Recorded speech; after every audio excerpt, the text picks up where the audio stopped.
Come out to the Ian Henderson Antique Mall at 600 South Broad Street. They're open Monday through Saturday 10 to 6 or Sunday 12:30 to 6. Shop until you drop at the Ian Henderson Antique Mall.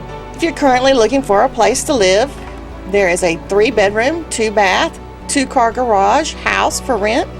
Also, there is a 2-bed, 1-bath apartment for rent. Contact 770-267-7368. Green, green, green. It's your home, it's your dream. Radon testing, keep it healthy and clean. Make it green, green, green. Making it green starts from the ground up, so make sure the air in your home is healthy for your family to breathe. Test your home for the presence of radon. Go to epa.gov/radon. Make it green, green, green. There will be an estate sale Friday and Saturday, August the 17th and 18th at 370 Pleasant Valley Road in Good Hope. Come out and see all the household items and tools. This estate sale is presented by the Tollers.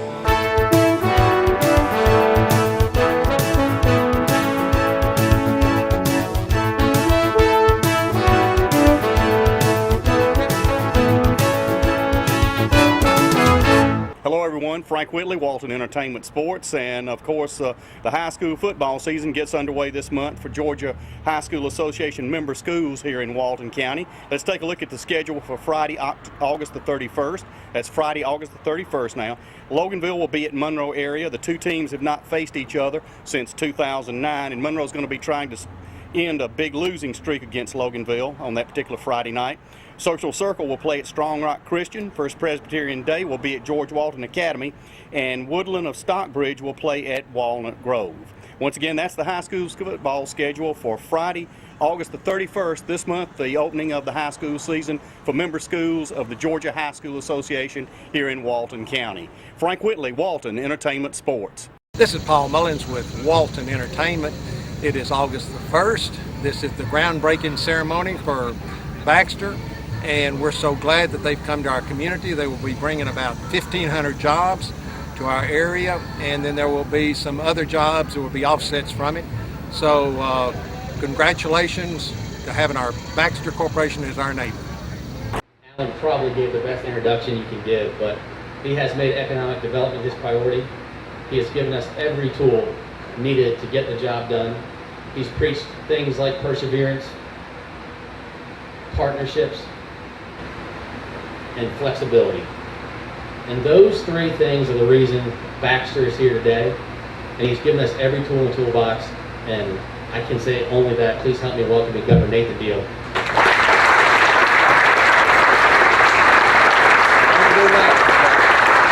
Thank you.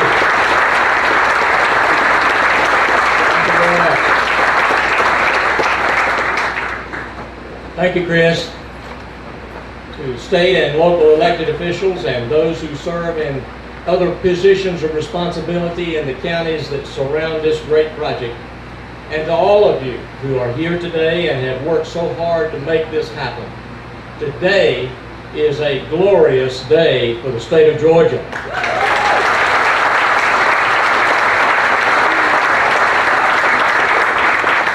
I told you that my goal is to make Georgia the #1 place in the country to do business. The affirmation of a premier company such as Baxter International gives me great confidence that if we continue to pursue with diligence and with energy and with enthusiasm, that's exactly what Georgia is going to become.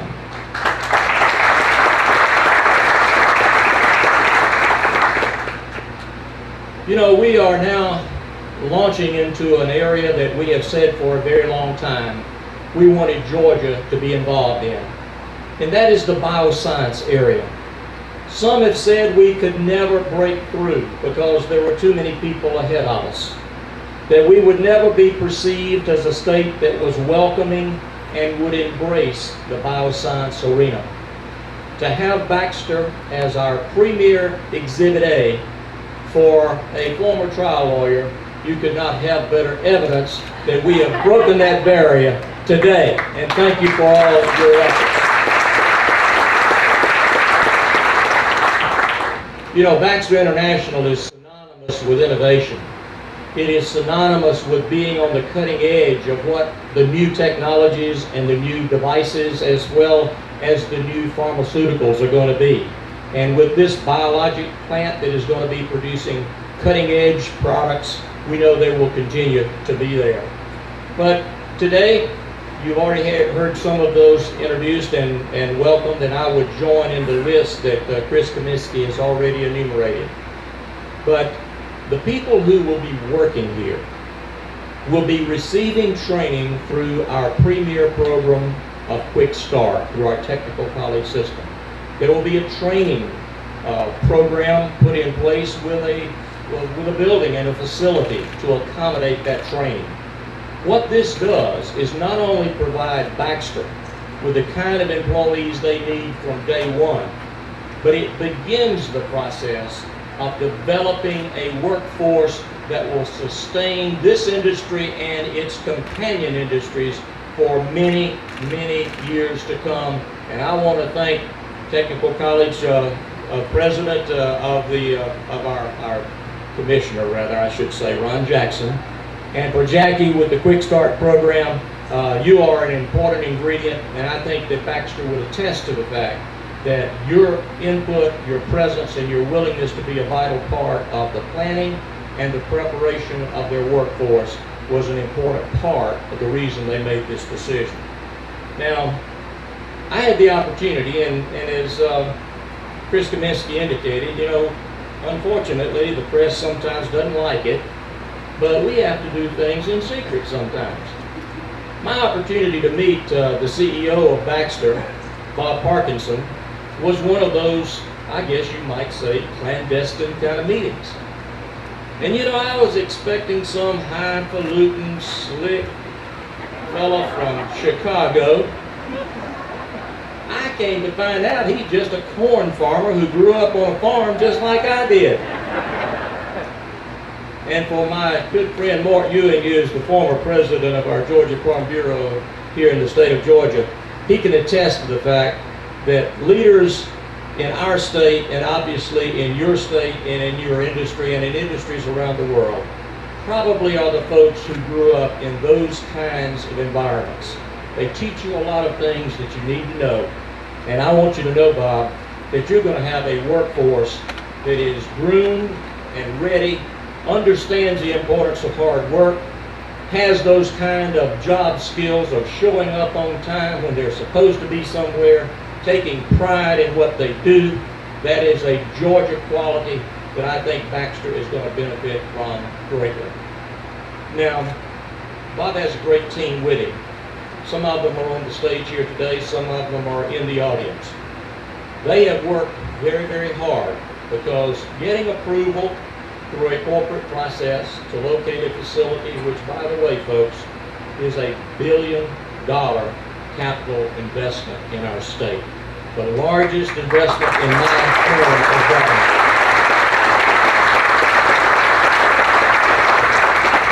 Those kinds of decisions are not made lightly. They're not made without the thorough examination and the thorough analysis that it takes to make sure that you're making the right choice as to where you come. And for all of you who helped make that choice possible today, you are a part of this decision that we all celebrate.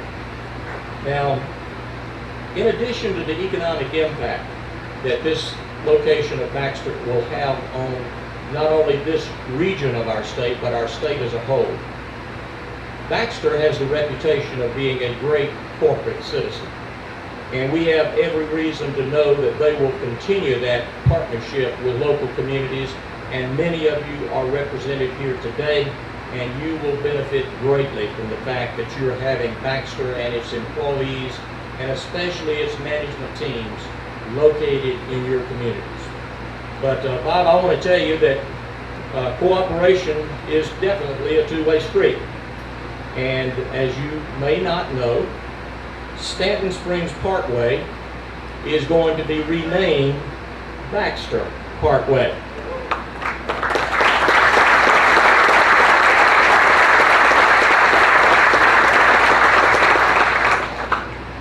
message that sends is that the road to success will have Baxter written all over it.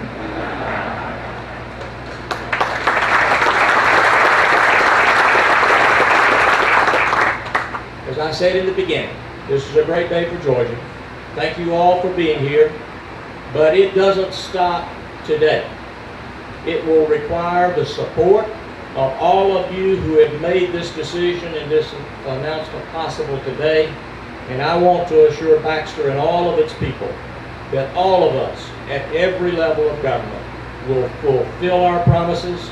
If you have other needs, we will have a willing ear to address those, because we welcome you to Georgia, and we do it in the way that Georgians do it, and that is with sincerity and with expectation of great promise for the future. Thank you.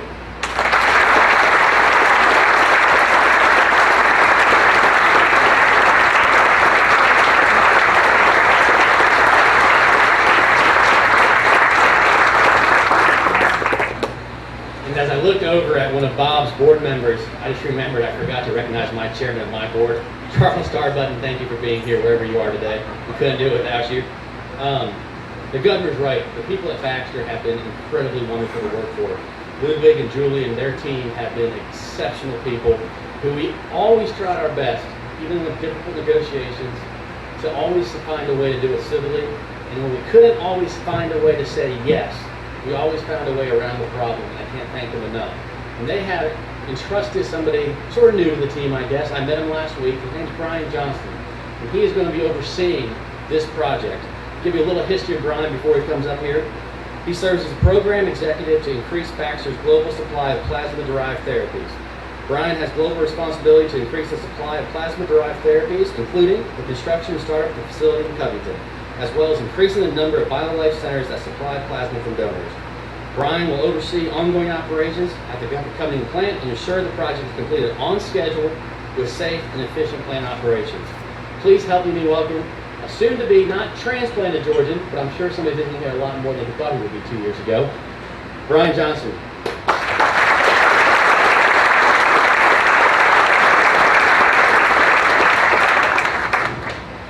Governor Deal, Commissioner Comiskey, and Chairman Berner, and other honored guests, it's a pleasure to be with you today as we observe this landmark occasion for Baxter and the local community and the state of Georgia. First, I'd like to recognize several other Baxter leaders who are with us for today's ceremony.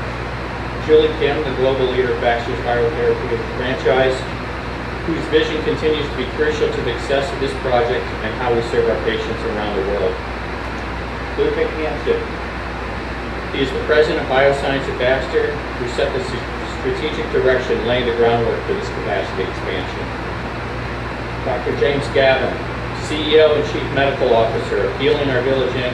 and a member of the Board of Trustees at Emory University, who has served as a member of Baxter's Board of Directors since 2003. And Bob Parkinson, our Chairman and Chief Executive Officer of Baxter International, whose leadership and commitment to growth and innovation are ultimately responsible for bringing us to the moment at hand. The groundbreaking marks the beginning, but today's event is also a milestone in a much longer journey. Patient demand for Baxter's plasma-derived therapies is growing. These products are absolutely critical to the good health of countless people around the world. Patients with primary immune deficiencies, whose immune systems require antibody replacement to protect them from severe, potentially life-threatening infection.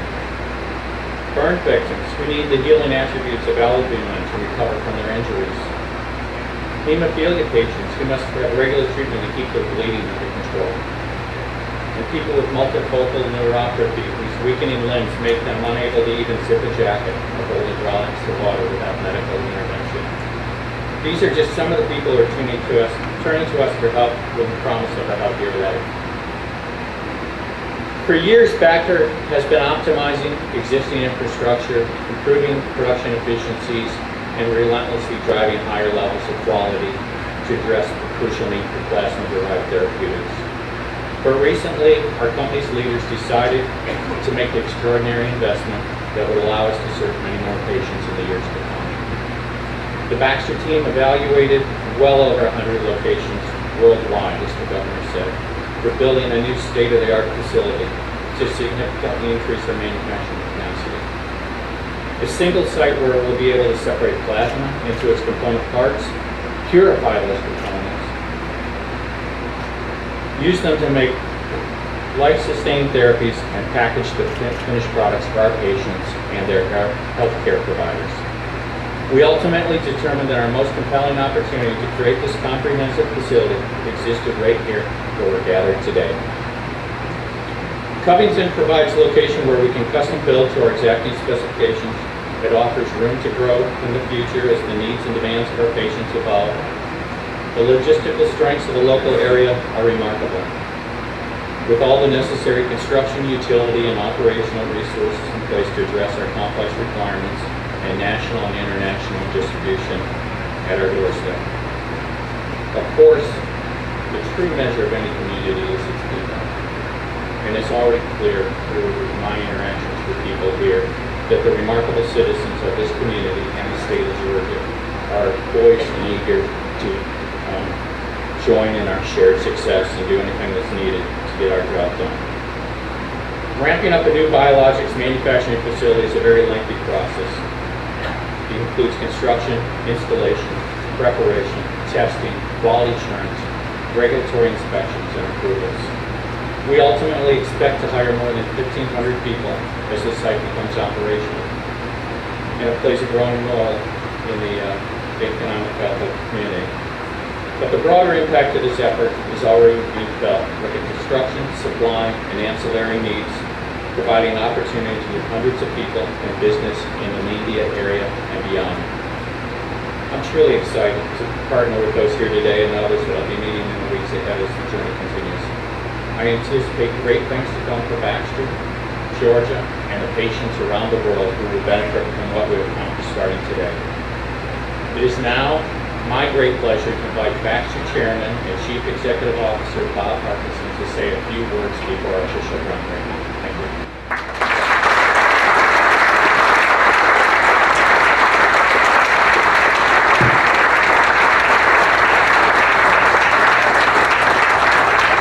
Thank you. Good morning. Chris, I got to say it's a little warmer than 75 degrees today. It's good corn growing weather though. We could just use a little more rain. So Brian, thank you very much for that introduction. Governor Deal, thank you. And thanks to all our distinguished guests who are here this morning. We appreciate you all taking the time to join us. For more than 80 years, Baxter International has pursued a mission of saving and sustaining lives, pioneering innovations, as the governor mentioned, that have become indispensable to modern day healthcare. Baxter and its people have made a difference in the lives of millions of patients and families through the company's plasma therapies, IV solutions, dialysis systems, hemophilia treatments, and many, many other vital products and therapies that are now in use throughout the world.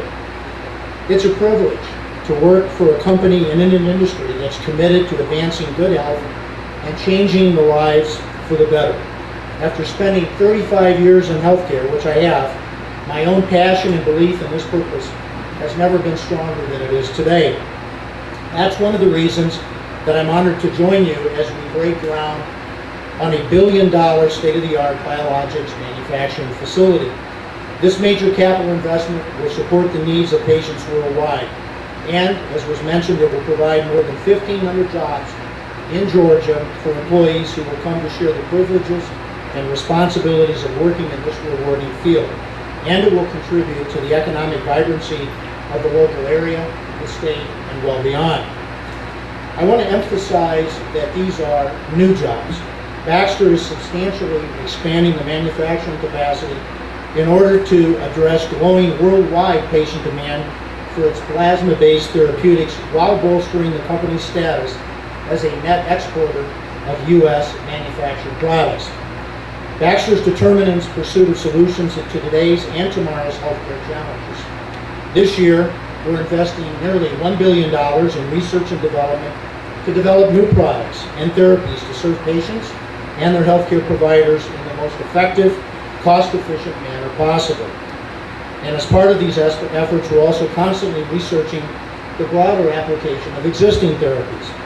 In fact, here in Covington, we'll be manufacturing a product called GammaGuard Liquid, which is a product that's already embraced by healthcare professionals as a key treatment in the fight against a wide array of immune deficiencies.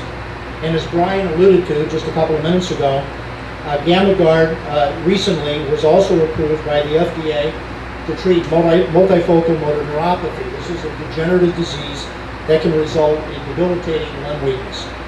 Plasma processed here will also provide the raw material for other Baxter therapies, for things like bleeding disorders, trauma, and a range of other critical conditions. We're pleased that the people of Georgia will be helping us bring the benefits of these treatments to even more patients here in the U.S. and around the world. There's a number of people that I want to thank for helping us reach this critical turning point. Of course, Governor Deal for his ongoing partnership and support, Commissioner Comiskey and the Georgia Department of Economic Development for their extraordinary coordination efforts, Chairman Verner and the Joint Development Authority for their ambassadorship on behalf of Stanton Springs, the Georgia Legislature and other state, county, and city elected officials who have embraced the opportunity and extended Baxter a very warm welcome. And of course, my many Baxter colleagues, some of whom are here today, who have championed this project from the very start. We look forward to doing business in an area distinguished by its talent pool and outstanding infrastructure.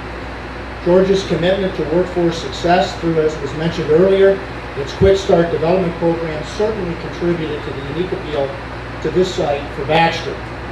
We foresee a wonderful opportunity afforded by the people and this state as we collaborate in the cause of advancing patient care.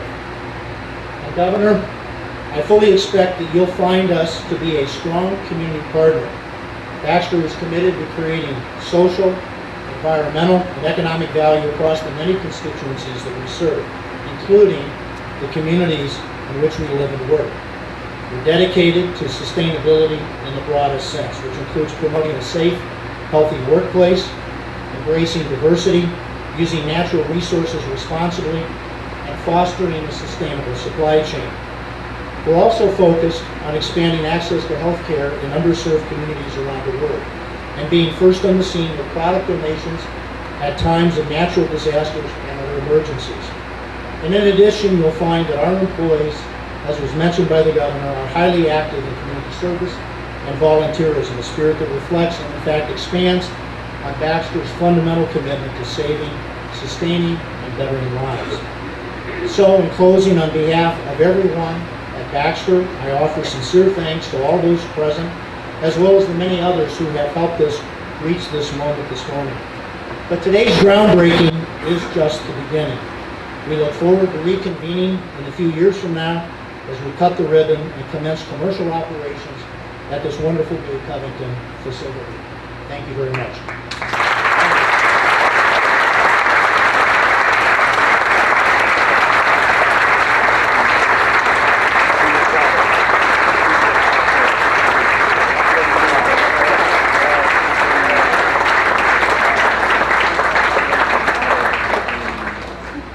Obviously, I promised this just a few minutes ago,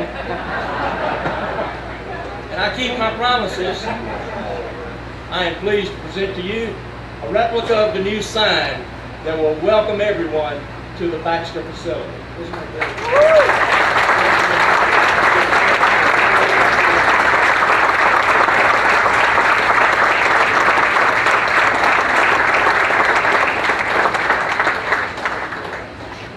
Much, Governor. I look forward to seeing this mounted the next time I come down, and I'll make sure we get photos of this to bring back to our board of directors. They wanted to know what we're getting for the $1 billion, so this is a start. I've never done it. I'm like, 2, 3, 2, 1. Oh, they've already done it.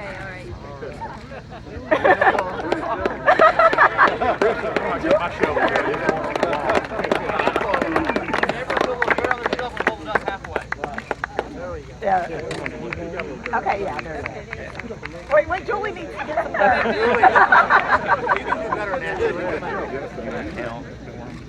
Three, 2, 1. Thank you. And then if everyone can follow me.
32nd Street in the heart of Manhattan. It was the first of many to be known around the world as Broadway.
Hello everyone, Frank Whitley, Walton Entertainment Sports, and all you Monroe area sports fans who usually attend the annual Steak Supper fundraiser sponsored by the Monroe Area High School Booster Club, take note.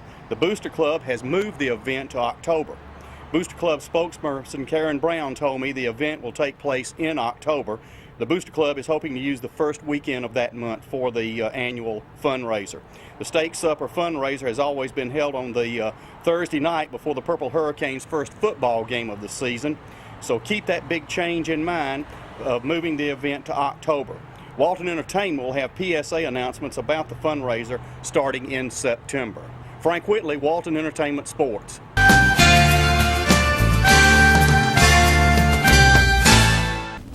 Hey, thank you for watching today. I'm Dina Huff, Coordinator for the Partnership for Families, Children, and Youth. And I want to bring you a bit of interesting information that we received from State Family Connection Office. Our State Family Connection Office sends funds to each county collaborative to initiate programs, do a needs assessment, whatever the county's needs are, the state helps us with the funding so we can create programs for families and children in Walton County. So I have my cheat sheet here. I want to make sure I get these numbers correct. And I want to let you know that in Atlanta, the Annie E. Casey Foundation released a report that ranks Georgia 37th in the nation in child well-being. This is exceptional from the years past. The National 2012 Kids Count Data Book reports that Georgia climbed out of the bottom 10 states on a new, even more robust and comprehensive portrait of how our nation's children are faring. Now, having said that, we still have a ways to go. This enables us to know where our gaps in services are, know where we need to focus on a local level, on a state level. So that's what we're here for. We're here to create programs, to bridge gaps, to make sure that families and children have what they need on a local level. And I want to thank the State Family Connection Office for supplying training, being at every meeting that we need them to be at for technical support. We could not do it without them, and we could not do it without our local folks helping out. So, thank you to both of those entities for helping us create programs for families so they will become self-sufficient. Now, on a local level, our collaborative meetings will start back up this month in August. It'll be August 21st, and this month's focus will be on different counseling services in Walton County. We will have about 5 different counselors that will speak at the meeting.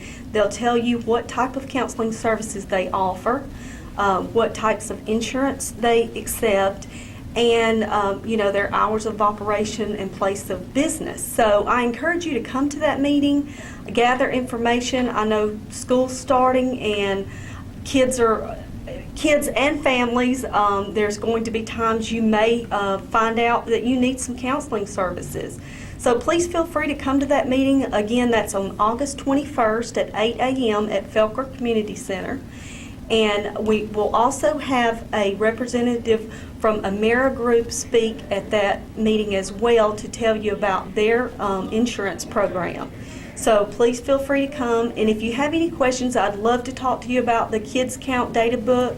I will be receiving a hard copy of that in the mail, so I'll be glad to share any additional information on that good news. So again, thank you for watching, and we will see you next time.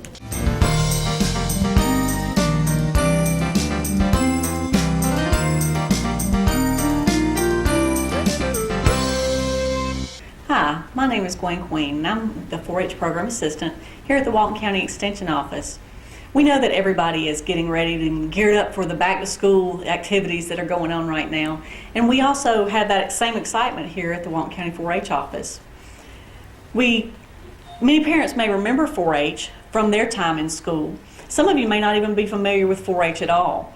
And what surprises some people is that 4-H actually started in Newton County, which is right next door to us, in 1904. Mr. G.C. Adams of Newton County, he was the school superintendent there, and he wanted to form a club to teach the young boys there how to grow corn. So he developed a corn growing club for the boys there. In 1908, in Hancock County, the girls formed their own club to learn how to can tomatoes. Now this was important at that time because that was how you got your food. You grew the food and then you had to can it and preserve it yourself. So they formed these clubs to teach the young students their life skills. In 1914, the Smith-Lever Act combined these two clubs to form what is known today as Georgia 4-H. Now, since we're a part of the University of Georgia Cooperative Extension, we are proud to be a part of your 5th grade students' education in Georgia. Since we follow the Georgia Performance Standards, all 5th grade students are part of Georgia 4-H. And they're automatically enrolled. Now, in our first meeting of the year, we visit each 5th grade classroom in September, they'll learn about 4-H. They'll learn about the history of 4-H. They'll learn some geography in Georgia and some map reading skills. They'll also complete their enrollment cards to be part of the University of Georgia. They will actually be some of the youngest students of the University of Georgia Cooperative Extension. And they need to know their home addresses so we can have good mailing addresses for them so we can contact you or them if we need to. Now, like I said before, we visit each 5th grade class each month, and in September we do learn the introduction part of 4-H. In October, we actually come and discuss something that's important on everybody's minds right now, and that's the election process. The students learn about the national election process, and then they also get to actually run for office in their class club. We have offices of president, vice president, parliamentarian, and secretary. And they get to campaign and run for these offices, and then the students vote for who they want to represent them. Those students who are elected will then be invited to a officer training class that they'll come to. In November, we start gearing up for our annual Project Achievement Contest, and that's where the students get to make a poster and present a demonstration, a 3 to 5 minute demonstration on a topic of their choice. They get to learn valuable public speaking skills, and they also get to learn some creative skills on their poster work. They get to choose any topic that they want, and that's something that's always fun for the kids, because we've gotten things from the history of SpongeBob to goats to performing arts to a variety of different things. There's no limit on the amount of topics that we can get from the students. When they complete their posters, they present them in December, and then in January, if they win first, second, or third place in their class project area, they go on to the county project achievement contest and compete against all the other first, second, third place winners in the county. If they win there, they go on to district competition at Rock Eagle, and the kids always have a great time at Rock Eagle. Now, after the new year, I don't want to get too far ahead of myself, but after the new year, we do have plenty of exciting opportunities for them to learn about and get new life-building skills. 4-H doesn't stop in 5th grade, though, however. If you have a middle schooler or a high schooler, please encourage them to listen for the announcements for after-school 4-H meetings. There are so many opportunities in 4-H to learn valuable skills that they'll need later in life. We do community service projects. We also do resume building skills, and we do learning activities, and we have fun the whole time we're doing them. 4-H just gets funner and funner the older you get. Now, like I said, Project Achievement that the 5th graders start with continues on through high school. These students continue with their speech and their public speaking skills.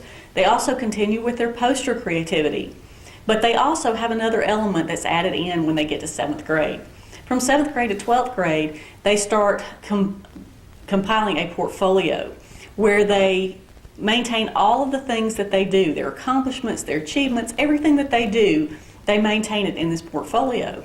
And that will definitely come in handy when they get to high school and they have all this information already ready for those college and scholarship applications as well as job applications. So please encourage your students to maintain their membership in 4-H if they are in middle school and high school. If you need any further information about any 4-H activity that we offer, please don't hesitate to contact us at 770-267-1324, or you can visit our website at www.ugaextension.com/Walton.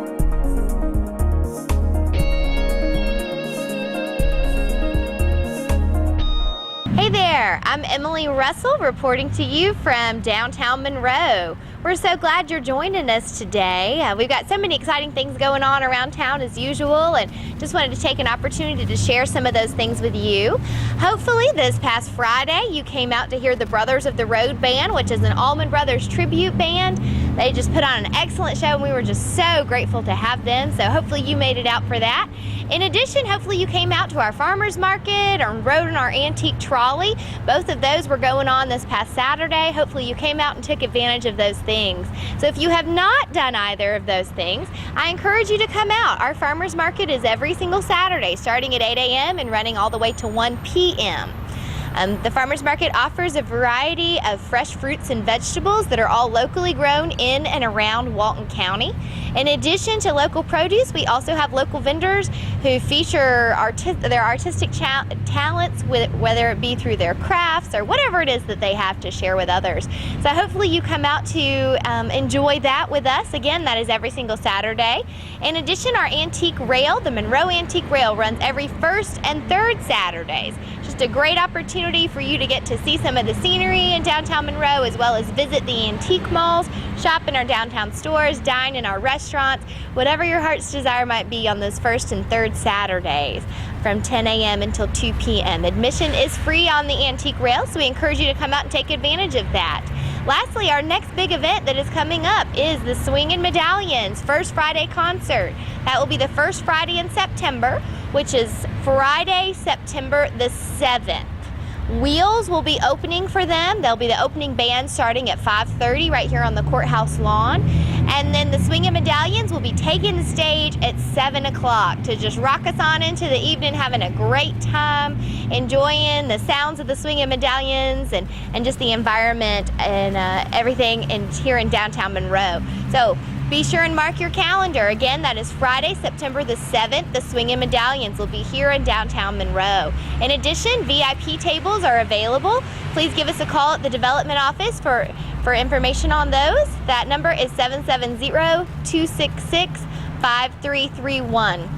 If you haven't been in downtown Monroe lately, be sure to stop on by. We've got so many wonderful things going on. We have wonderful business owners down here. Just a great shopping variety, a great dining variety, whether it be a night out or a day out that you're looking for. We have what you're looking for here in downtown Monroe. So please come out. We hope to see you around downtown. Again, my name is Emily Russell, and I'll see you around town.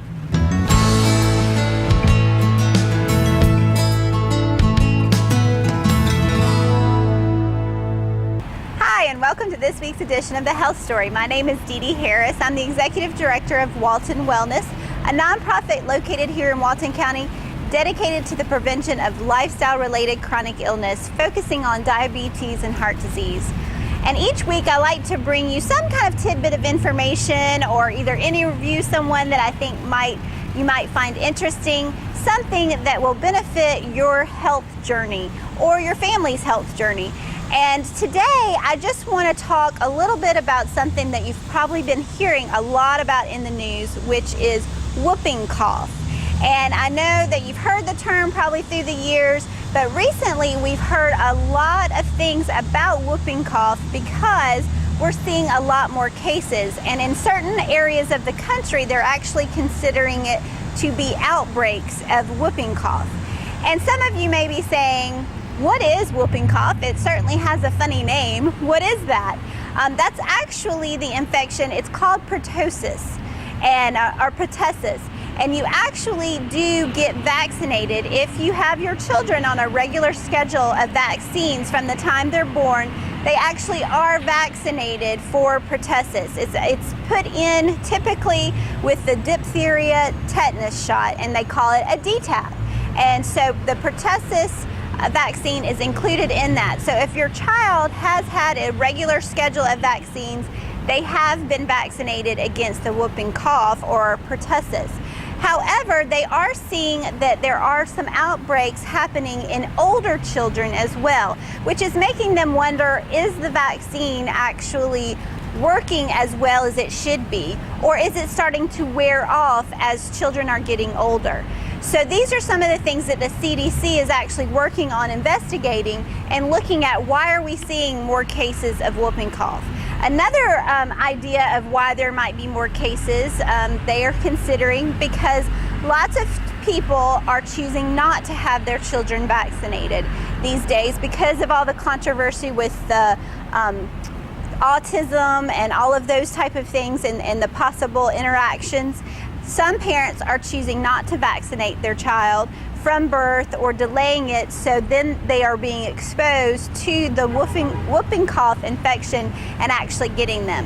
Now, as I have shared with you before, a vaccination doesn't mean that you are not going to get that particular infection or disease, but typically what it means is that it will be less severe, just like the flu shot. Many of you, I'm sure, have heard of someone or even yourself have had the flu shot, and then you get the flu and you're so mad because you had the flu shot. But typically that flu infection will be a lot less severe than it would be if you didn't have the flu. Same thing with the whooping cough or pertussis. And the symptoms of whooping cough or pertussis start out much like the common cold. It has the same kind of symptoms: runny nose, a mild cough along with it. But when it's truly the whooping cough, that cough hangs on and stays, and it has a very distinctive sound to it as well. A whooping cough sounds very different than just a child who has a bad cold. And a doctor definitely can tell the distinction between a regular cough and a whooping cough.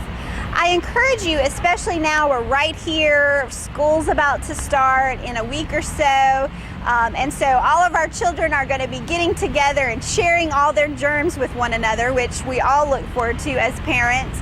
But I will encourage you to, if you have a concern, or if your child is around a child who you know is not vaccinated, I will encourage you to visit the CDC's website and check out some of the facts about pertussis, or talk to your pediatrician, or talk to our local Walton County Health Department. They can advise you as well to make sure that your child doesn't need a booster shot, or to make sure that they have been vaccinated with the pertussis vaccine. It is important to note that this particular infection is most dangerous for infants. It does seem to affect most severely children under the age of 1. As I said, we are seeing cases in older children, but it doesn't typically present as severe as symptoms as it does, and it is most dangerous to the infant. So it's definitely, if you are pregnant or you are going to have a new baby around your family or in your home soon, then it's definitely something worth just a few extra minutes to update yourself on exactly what is going on with the whooping cough and its vaccines. As always, you can find us on the web at www.waltonwellness.org, and you can always try me the old-fashioned way by phone at 770-315-8107. Thanks for watching.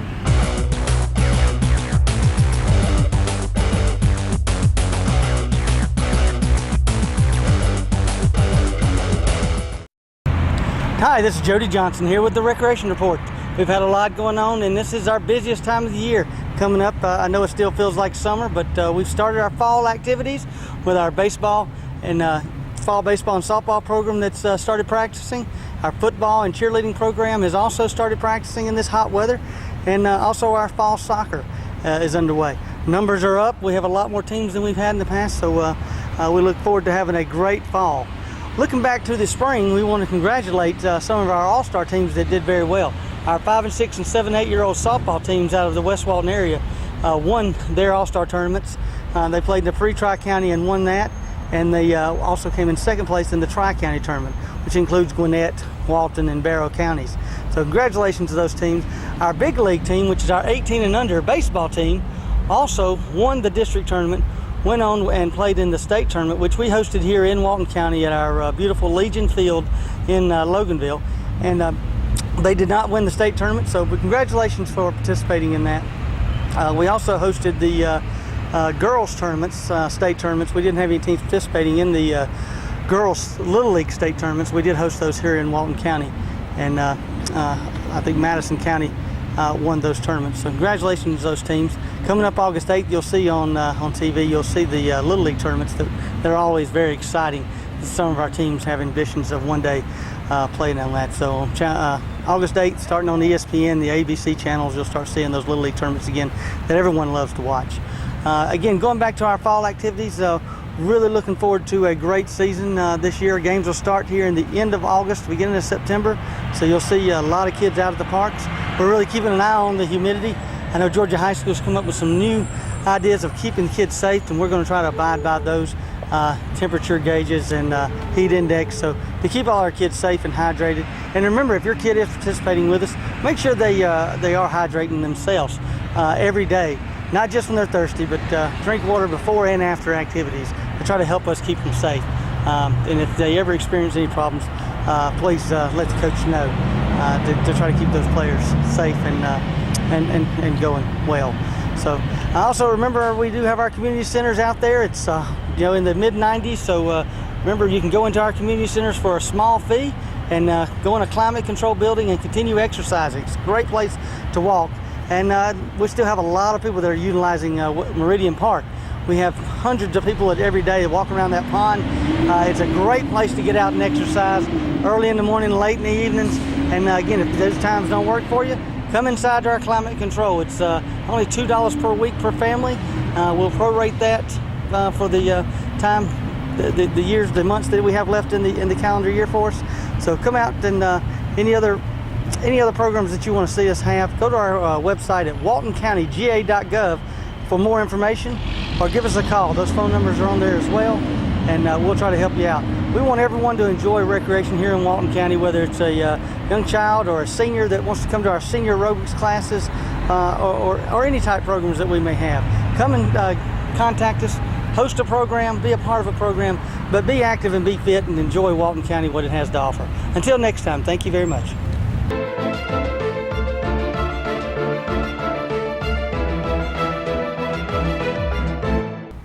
Hey guys, how you doing? My name is Dylan from Reboot Computer Company, and I'm here to provide you with the tech tip of the day. We've noticed recently there's been a lot of major storms come through. It's just a common thing with the summer. What I'm here to tell you is always, if you know that a storm is on its way, definitely want to unplug your stuff. Secondly, always want to make sure that all your important electronic equipment or whatnot is hooked up to a surge protector. Now you can find those at your local Walmart or your pharmacy, or even us, we serve them as well. General price range for those, they can go as cheap as $15 and they can go as expensive as $40. Now, let's say that you're a business owner and you have a lot of important computers. Or let's say that you're in the middle of something and you can't shut down your computer right now. What you can also do is do something called a UPS, which is called uninterruptible power supply. And what that does is it provides you a quick amount of time to be able to shut your computer down, unplug it, and not lose any data. But if you have any kind of questions or anything like that, me, Isaac, myself, and the workers here will be glad to help you. Our phone number is 770-207-9209, and we're also located on 141 South Broad Street. And this has been Dylan here to provide you with the tech tip of the day. Thank you.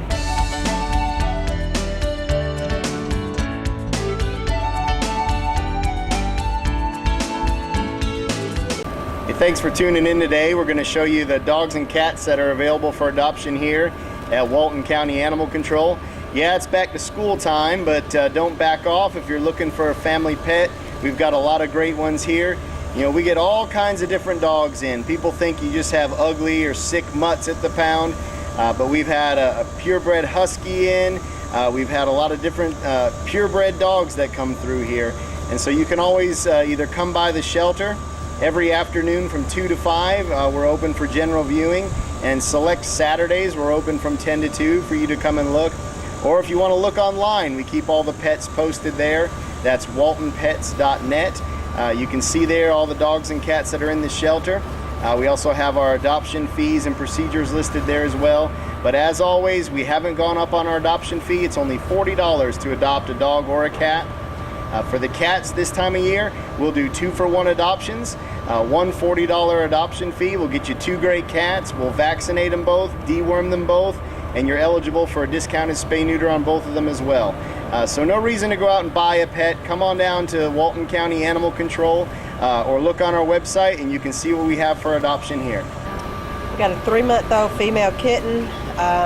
She's very friendly. She's a little nervous about being outside. We got the dogs over there. But she's very sweet and needs a really good home. Thank you. This is Onyx. She's a 2-year-old black and tan Rottie.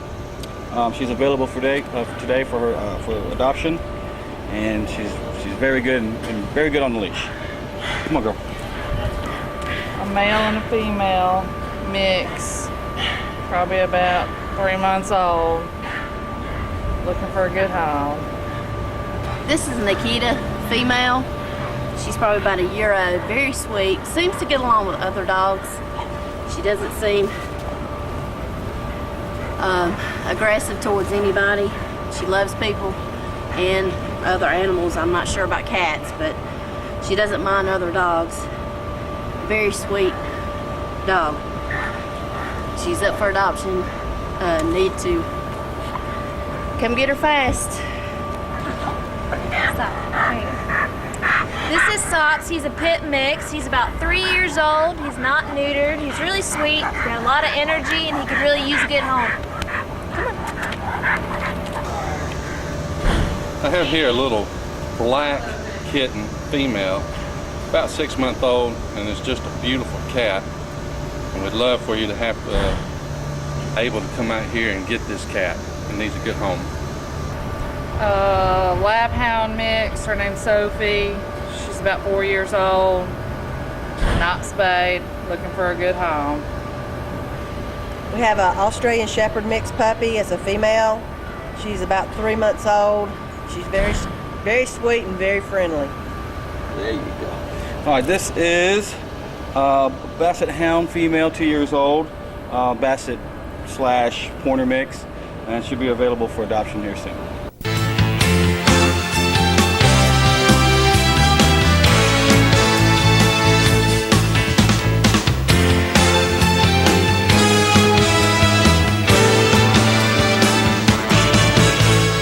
There will be an estate sale Friday and Saturday, August the 17th and 18th at 370 Pleasant Valley Road in Good Hope.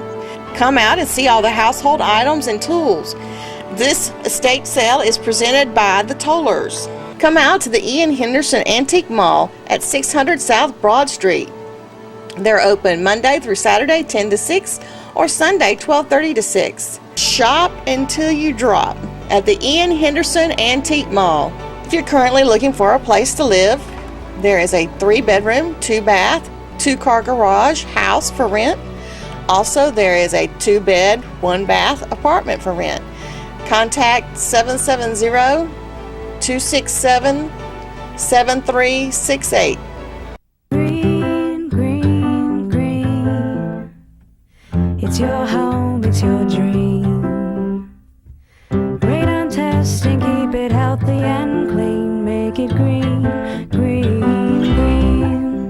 Making it green starts from the ground up, so make sure the air in your home is healthy for your family to breathe. Test your home for the presence of radon. Go to epa.gov/radon. Make it green, green.